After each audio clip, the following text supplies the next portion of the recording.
எனக்கு சுகர் வந்து 15 வருஷமா இருந்துச்சு சார். 15 வருஷமா இருந்ததுனால, நான் கெமிக்கல் மருந்து திடீர்னு முடியாம இருந்ததுனால ஹாஸ்பிட்டல் போய் செக் பண்ணா, அவங்க வந்து கால எடுக்கணும் அப்படின்ட்டு, அப்புறம் ஒரு விரல எடுத்தாங்க. அப்புறம் திருப்பி வந்து 2 நாள் கழிச்சு எல்லா விரலும் 4 விரல் எடுக்கணும்னாங்க. அப்புறம் அதோட விட்டுட்டு இன்னொருத்தவங்க சொன்னாங்க, "வேற எது பாருங்க, இங்க எடுத்தா ரொம்ப உயிருக்கு ஆபத்தாயிரும்" அப்படின்ட்டு பட்டல்னு ஒரு ஹாஸ்பிட்டல் போனேன் சார். அங்க போய் எடுத்தனால, அந்த ஒரு விரலோட நிப்பாட்டி அப்புறம் ஆப்ரேஷன் பண்ணி என்னைய அனுப்பி விட்டாங்க சார். அதிலிருந்து இன்சுலின் டேப்லெட் எடுத்துக்கிட்டே இருந்தேன். சுகர் லெவல் குறையிற மாரி இல்ல சார். மேற்கொண்டு உடல்நிலை வந்து ரொம்ப பலவீனமாயிருச்சு.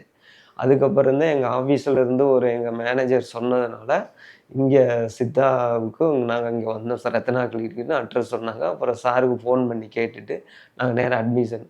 என்னால வரும்போது கூட நடக்க முடியாத அளவுக்கும், என் கால தூக்கியோட என்னால பார்க்க முடியாத அளவுக்கு நரம்பு தளர்ச்சியா இருந்துச்சு. சுத்தமா நடக்க முடியாம வந்தேன். சார் வந்து சொன்ன அறிவுரையின்படி அந்த ஹாஸ்பிட்டல்ல வந்து கிளினிக்ல உள்ள அட்மிஷன் போட்டு சேர்ந்ததுலேருந்து 10 நாள் வரைக்கும் ஃபுல் ட்ரீட்மெண்ட்டு ஒரு நாளைக்கு 4 வேள கஷாயமும், மிதி சிகிச்சை, மத்தபடி டேப்லெட்டு, அதே மாரி சாப்பாட்டோட அளவுகள், மத்த நேரத்தில இந்த பயறுகள் இதெல்லாம் அவிச்சு குடுத்து டயட்ல கொண்டு வந்து, இப்ப 10 நாளையில என்னோட கால்கள் வந்து மதமதப்புலாம் இல்ல. புண்ணு ஆற ஆரம்பிச்சிருச்சு. மத்தபடி நல்லா பழைய அளவுக்கு ஓரளவுக்கு ஆக்டிவேஷன் ஆகிட்டே இருக்கேன் சார்.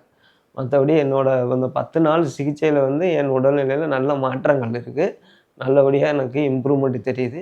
இதே மருந்த டாக்டரோட ஆலோசனைப்படி தொடர்ந்து ஃபாலோ பண்ணா, அந்த இன்சுலின் போடாத அளவுக்கு நான் இந்த சுகர்ல இருந்து மீண்டு வந்துரலாம் அப்படின்னு ஒரு நம்பிக்கையோட இருக்கேன் சார்.